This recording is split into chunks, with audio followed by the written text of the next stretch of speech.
Hello my friends, this is funz education. दोस्तों, आज TGT के सेकंड पार्ट जो पेपर है हमारा 2016 का, उसका मैं 71 से सॉल्यूशन बता रहा हूँ। पिछले दिनों में हमने किया था इसको 70 तक। अब हम आज से शुरुआत करते हैं। सॉल्यूशन करें, समझें और आनंद उठाएं। तो देखते हैं 71वां क्वेश्चन। यदि एक वस्तु कुछ दूरी चलकर वापस अपने बिंदु पर आ जाती है जहाँ से वह चली थी, तो क्या हो सकता है इसका आंसर? औसत वेग शून्य है, या औसत चाल शून्य है, या चली गई दूरी शून्य है, या उपयुक्त सभी।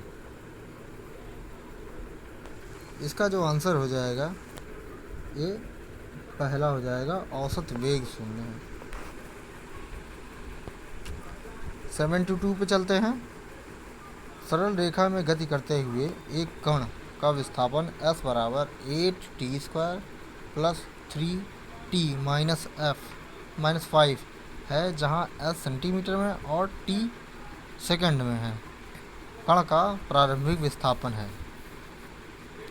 इसमें क्या करेंगे कि s का t के रेस्पेक्ट में डिफ्रेंशिएट कर देंगे, तो हमारा प्रारंभिक वेग निकल आएगा।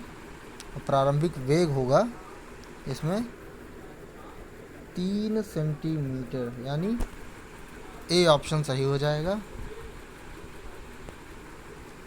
फिर 73वें पे चलते हैं। यदि पृथ्वी की त्रिज्या 6400 किलोमीटर है तो इसकी विषुवत रेखा पर स्थित एक बिंदु का कोणीय वेग कितना होगा?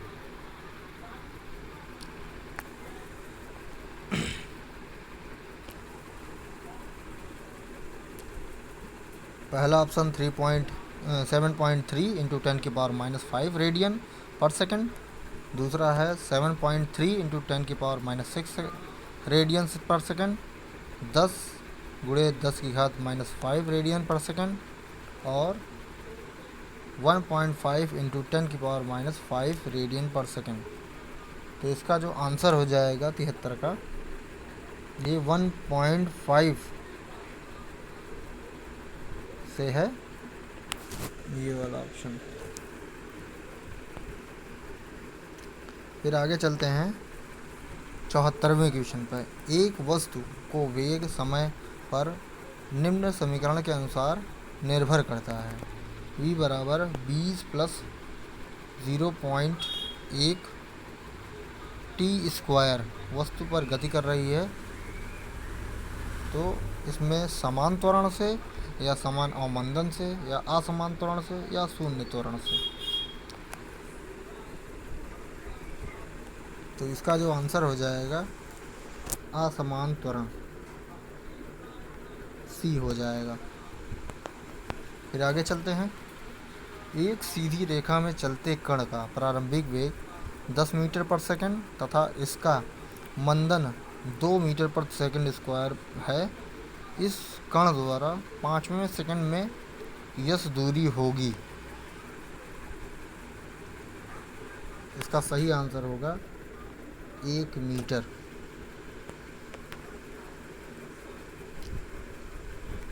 फिर 76वें क्वेश्चन पर चलते हैं। एक वस्तु जिसका द्रव्यमान 500 किलोग्राम है 200 मीटर प्रति वेग से ऊपर की ओर फेंकी जाती है।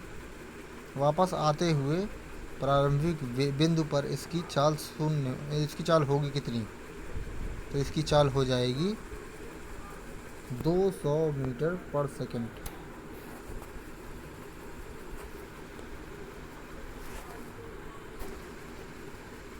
फिर आते हैं 77वें क्वेश्चन पे। एक वस्तु जिसकी जो 4.9 मीटर पर सेकंड के वेग से ऊपर की तरफ फेंकी जाती है, यह ज़मीन से कितने समय बाद टकराएगी?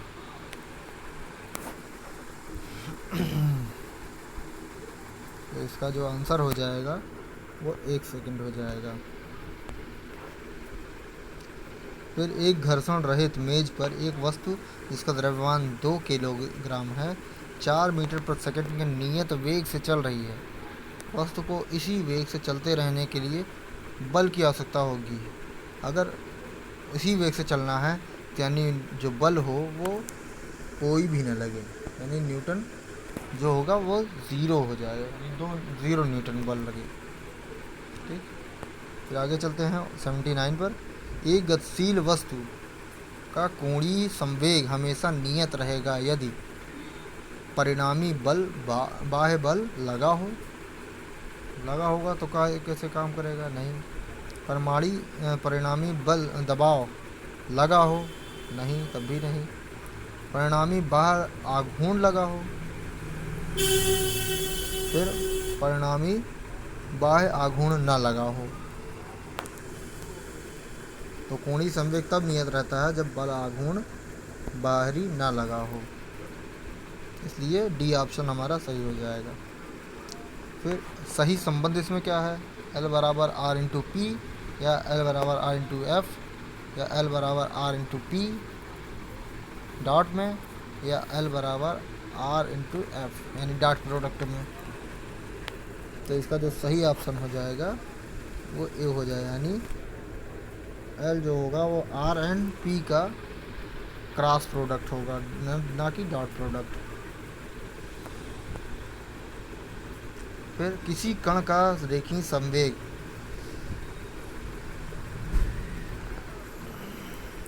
संवेग जो होगा निम्न संबंध द्वारा दिया है। P बराबर a प्लस बी टी की घात 2 या स्क्वायर, जहाँ t समय a और b नियतांक कण पर लगने वाले बल में बदलाव अनुक्रमानुपाती होगा। बल होगा किसके अनुक्रमानुपाती होगा? ये हो जाएगा आंसर बी, यानी दैट इज टी के प्रोपोर्शनल होगा। जो एफ जो होगा वो प्रोपोर्शनल टू टी होगा। फिर 82वां है, एफ बल के अंतर्गत एक m द्रव्यमान का कण r त्रिज्या के वृत्तीय पथ पर नियत चाल से चल रही है, इसकी चाल क्या होगी? तो हम अभिकेंद्र बल वाला फार्मूले से कर लेंगे। जो F होता है इससे ऑप्शन हो जाएगा हमारा ए।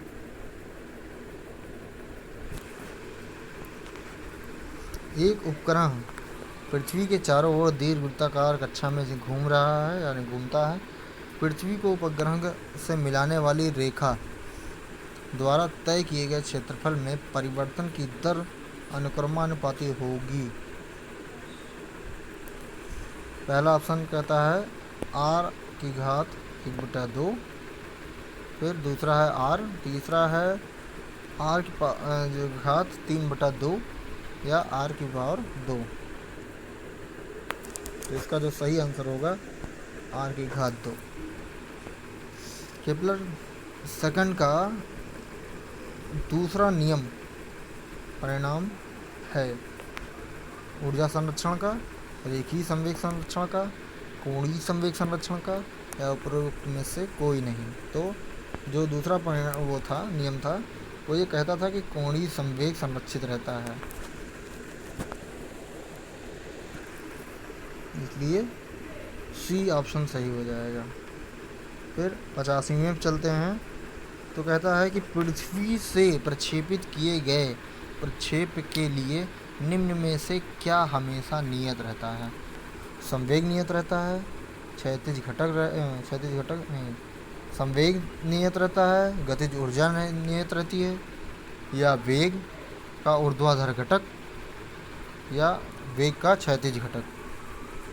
तो यहाँ वेग का जो क्षैतिज घटक होगा वो नियत रहेगा, यानी u cos थीटा। कोई भी अगर क्षैतिज से इतने डिग्री पे फेंका जाता है तो ये u अगर है तो नीचे वाला जो क्षैतिज घटक होगा ये u cos थीटा हो जाएगा, और ऊर्ध्वाधर वाला u sine theta, u sine theta हो जाता है। तो ये वेग का क्षैतिज घटक नियत रहता है। यदि पृथ्वी सिकुड़कर वर्तमान त्रिज्या से 1/3 गुना कम त्रिज्या की हो जाती है तो उसका गुरुत्वीय त्वरण होगा, ये हो जाएगा 9/4 यानी 9/4g हो जाएगा।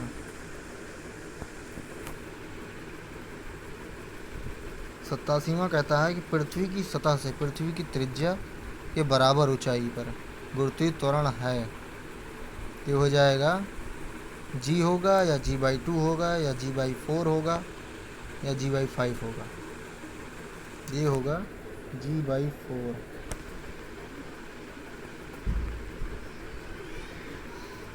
88वां में एक सरल लोलक के लिए L तथा T के बीच ग्राफ होगा। L जो है उसकी लंबाई और T जो है उसका तनाव।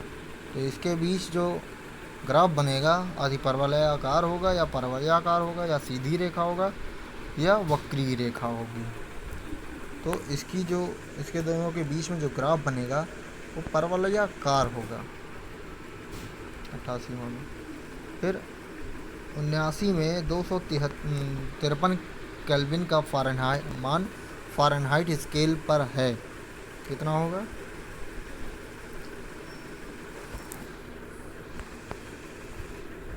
तो ये हो जाएगा -4 डिग्री।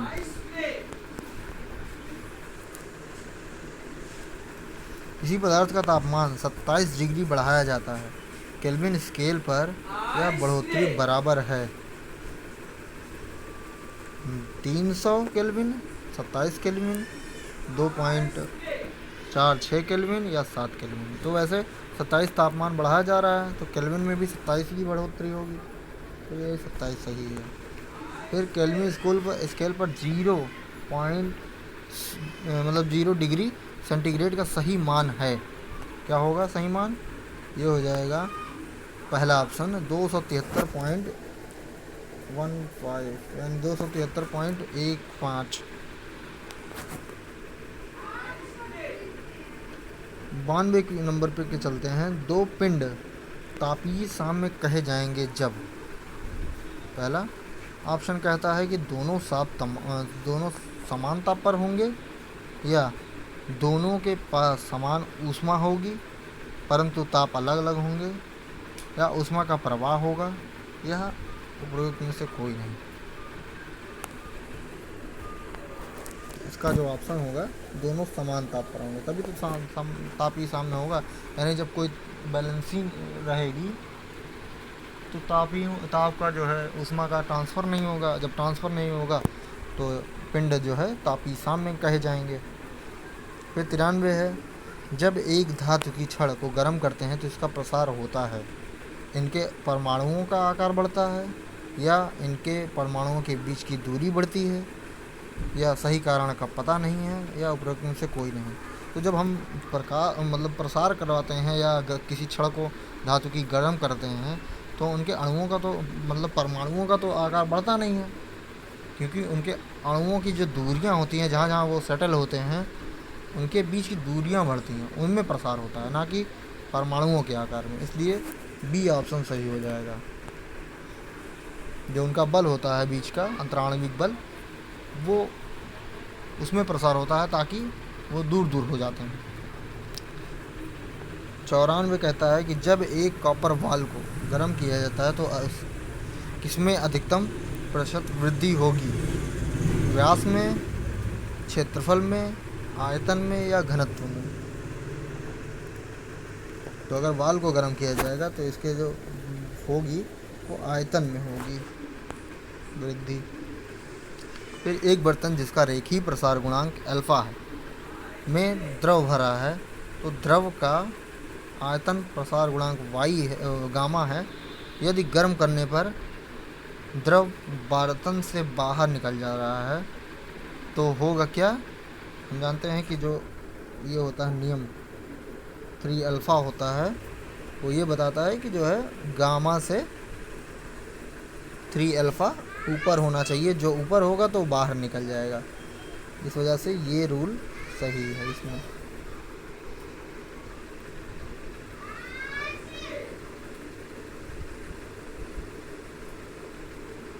नहीं नहीं, सॉरी सॉरी सॉरी, ये नहीं, ये होगा गामा जो है द्रव का, हाँ गामा जो है द्रव का आयतन प्रसार गुणांक है, ये हो जाएगा। क्योंकि द्रव बाहर निकल रहा है इस वजह से गामा आगे रहेगा, गामा बड़ा रहेगा और 3 अल्फ़ा जो है वो छोटा रहेगा। पानी का आयतन प्रसार गुणांक न्यूनतम होता है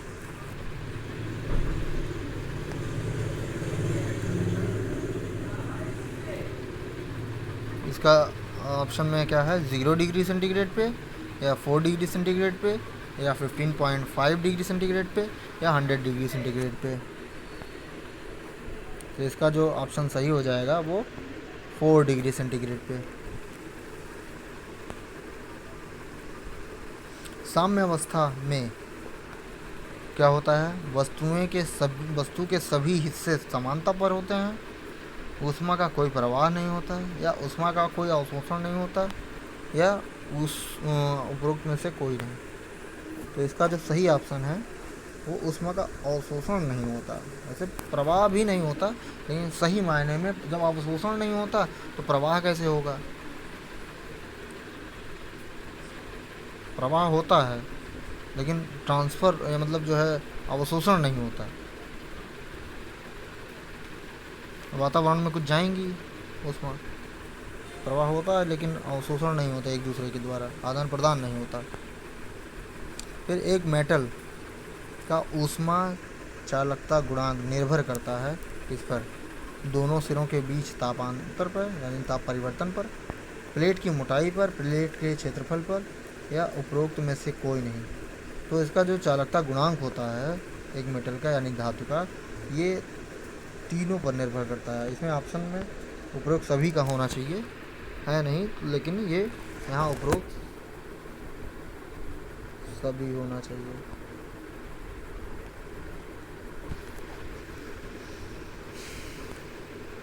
आगे चलते हैं। सामान्यतः पानी गर्म होता है किससे, चालन विधि से, विकिरण विधि से, या संवहन से, या इनमें से कोई नहीं। तो चालन विधि से ठोसों में होता है, विकिरण गैसों में होता है यानी प्रकाश जो आती है वो विकिरण रूप है, जबकि संवहन यानी पानी का जो गर्म होना होता है वो संवहन की विधि से होता है। फिर ऊष्मा के अच्छे अवशोषक, ऊष्मा के अच्छे उत्सर्जक भी होते हैं। ये एक वैज्ञानिक के द्वारा कहा गया था। ये किसका कथन है, पहला स्टीफन का नियम है, या किरचॉफ का नियम है, या प्लांक का नियम है, या वीन्स का नियम है। तो ये मेरे दोस्त वीन्स का नियम है। वीन्स ने कहा था कि कोई भी जो ब्लैक बॉडी होता है या वस्तु कोई भी अगर अच्छा उत्सर्जक है तो अच्छा अवशोषक भी होगा, या अवशोषक है तो उत्सर्जक भी होगा। फिर किसी वस्तु की ऊष्माधारिता निर्भर करती है किस पर, दी गई ऊष्मा पर, बढ़ाए गए ताप पर, या वस्तु के द्रव्यमान पर, या वस्तु के आयतन पर। तो ये जो ऊष्माधारिता होती है वो निर्भर करती है दी हुई ऊष्मा पर, यानी ऑप्शन ए सही हो जाएगा। किसी पदार्थ की विशिष्ट ऊष्मा निर्भर करती है द्रव्यमान पर, आयतन पर, ताप पर, या प्रकृति पर। तो किसी पदार्थ की विशिष्ट ऊष्मा जो निर्भर करती है वो मास पर यानी द्रव्यमान पर निर्भर करती है। फिर 103 पे आते हैं। निम्न में से कौन सा वस्तु यानी कौन सी वस्तु की प्रत्येक स्थिति के लिए आभासी व सीधा प्रतिबिंब बनाएगा। किसी भी वस्तु का जो होगा वो उसका प्रतिबिंब सीधा और वास्तविक बनेगा, सीधा और आभासी बनेगा। कौन सा ऐसा दर्पण या लेंस है इसमें से, उत्तल दर्पण हो जाएगा कि उत्तल लेंस हो जाएगा, या अवतल दर्पण, या इनमें से कोई नहीं। तो इसका जो आंसर हो जाएगा उत्तल दर्पण हो जाएगा।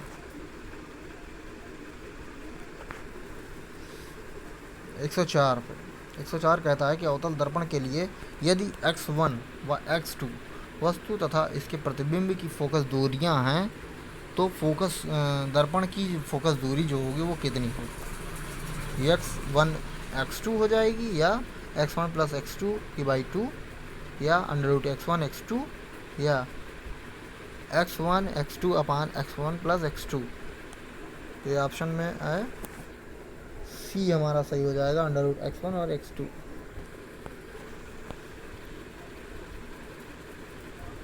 One minute. 105वां क्वेश्चन कहता है कि किसी लेंस के दोनों पृष्ठों की वक्रता त्रिज्या अगर समान है तथा इसकी पदार्थ का जो अपवर्तनांक है 1.5 है, तो इसकी जो फोकस दूरी होगी वो कितनी होगी। तो इसकी जो फोकस दूरी हो जाएगी वो हो जाएगी प्लस माइनस आर।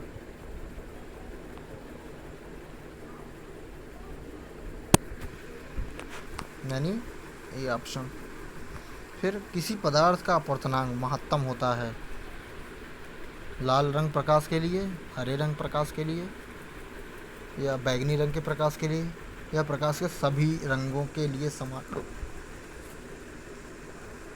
इसका जो ऑप्शन हो जाएगा वो बैंगनी रंग के लिए इसका अपवर्तनांक महत्तम होगा। 107वां कहता है कि किसी उत्तल लेंस के लिए वस्तु तथा उसके द्वारा बने प्रतिबिंब के बीच की जो न्यूनतम दूरी होगी वो कितनी होगी, 2f होगी या 4f होगी या f होगी या f/2 होगी। तो जब प्रतिबिंब वास्तविक चाहिए और ये भी देखना है कि उत्तल लेंस हो और वस्तु और इसके द्वारा बने प्रतिबिंब की बीच की दूरी न्यूनतम हो, तो कितनी होगी वो f होगी, यानी 4f पर होगी।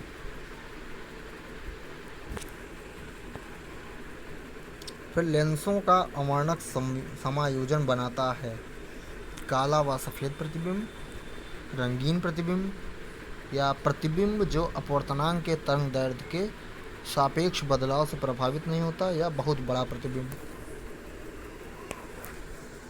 तो ये ऑप्शन सही हो जाएगा सी, प्रतिबिंब जो अपवर्तनांक के तरंग दैर्ध्य के सापेक्ष बदलाव से प्रभावित नहीं होता, यही करता है लेंसों का अवर्णक समायोजन बताता है। फिर 109 पे चलते हैं। व्यतिकरण सिद्ध करता है, प्रकाश का कौन व्यतिकरण जो होता है वो क्या सिद्ध करता है। नंबर 1 तरंग की अनुप्रस्थ प्रकृति या तरंग की अनुदैर्घ्य प्रकृति या तरंग प्रकृति या कण प्रकृति।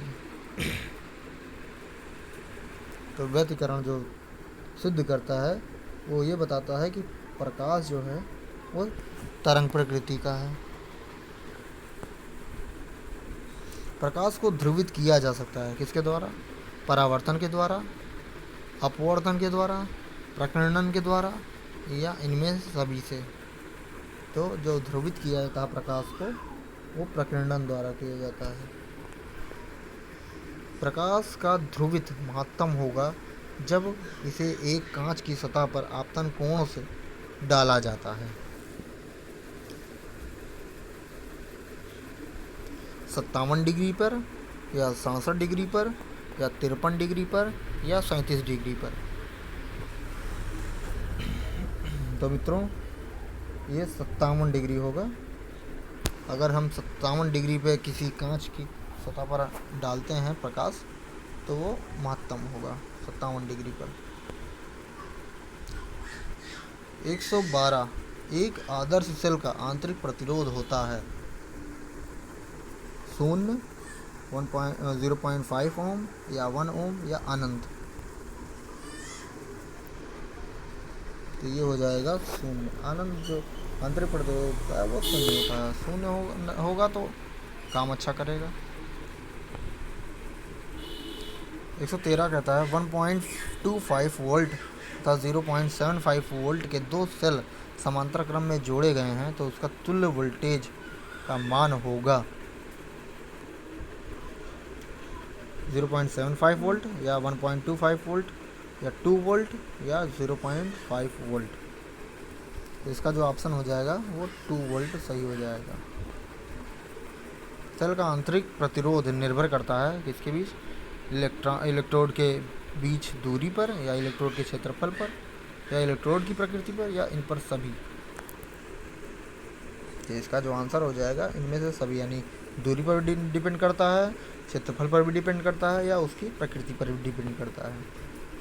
फिर 115वां, किसी धातु में इलेक्ट्रॉनों के अनुगमन वेग, यानी इसको कहते हैं वी ड्रिफ्ट वेलोसिटी की दिशा होती है क्षेत्र पर लगाए गए क्षेत्र के विपरीत, या क्षेत्र की दिशा में, या क्षेत्र के लंबवत, या क्षेत्र की दिशा पर निर्भर नहीं करती है।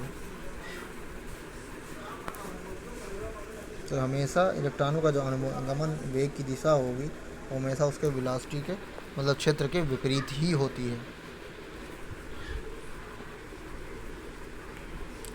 एक 10 सेंटीमीटर लंबे तार का प्रतिरोध 12 ओम है।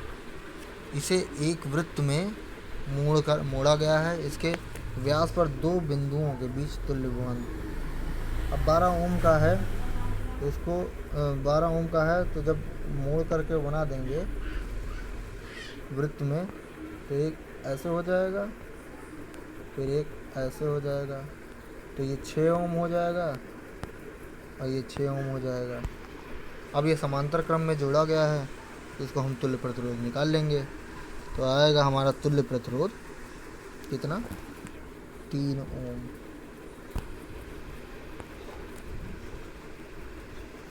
तो 117 में कहता है परिपथ के ए व बी बिंदुओं के बीच तुल्य प्रतिरोध कितना होगा।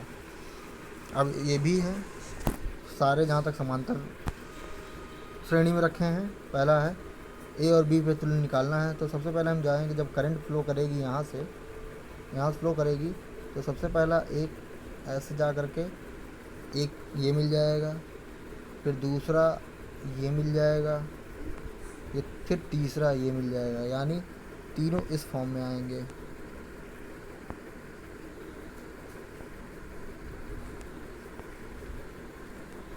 तो तीनों समांतर में आ जाएंगे। फिर ऐसे इसको निकाल लेंगे समांतर श्रेणी में रख करके, तो आ जाएगा हमारा 1 ओम। इसका तुल्य प्रतिरोध जो होगा वो 1 ओम आ जाएगा।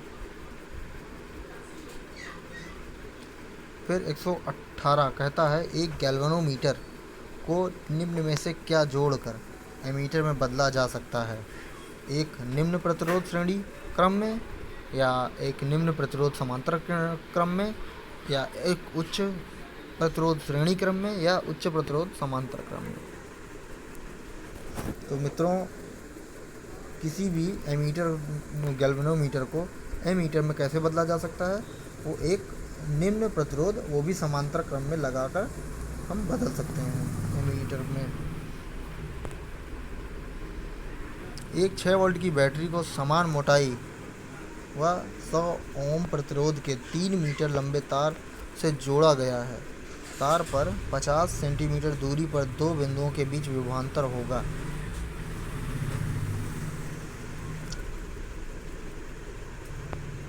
इसका जो विभवांतर आ जाएगा वो 1 वोल्ट आ जाएगा।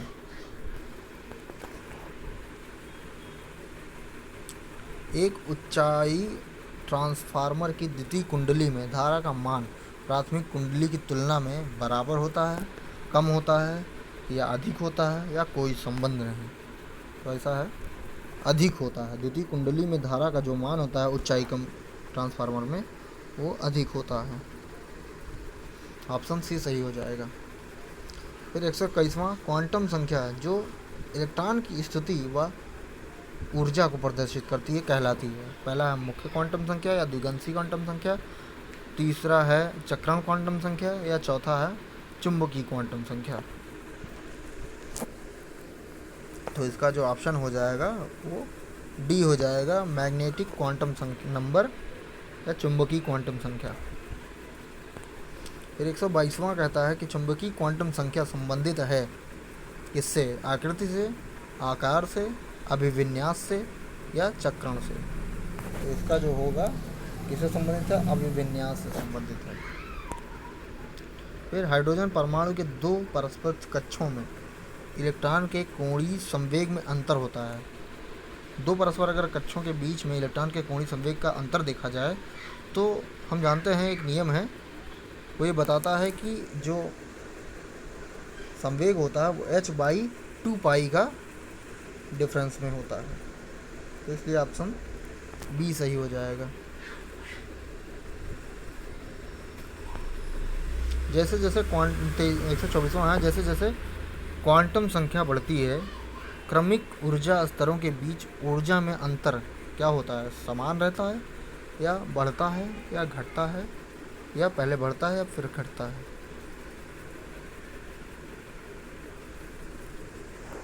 तो जैसे जैसे क्वांटम संख्याएं बढ़ती हैं क्रमिक ऊर्जा स्तर के बीच ऊर्जा में अंतर जो है वो घटता चला जाता है। फिर अणु बम यानी एटम बम किस पर आधारित है, नाभिकीय संलयन के सिद्धांत पर या नाभिकीय विखंडन के सिद्धांत पर या रेडियोधर्मिता पर या उपरोक्त में से कोई नहीं। तो ये जो है वो नाभिकीय संलयन के आधारित है। माय फ्रेंड्स, ये हो गया 2016 का पेपर समाप्त। कृपया अपने रिव्यू दें, शेयर कमेंट करें ताकि मुझे मनोबल मिलता रहे, मैं ऐसे आपके लिए वीडियो बनाता रहूं और आपको बताता रहूं। धन्यवाद।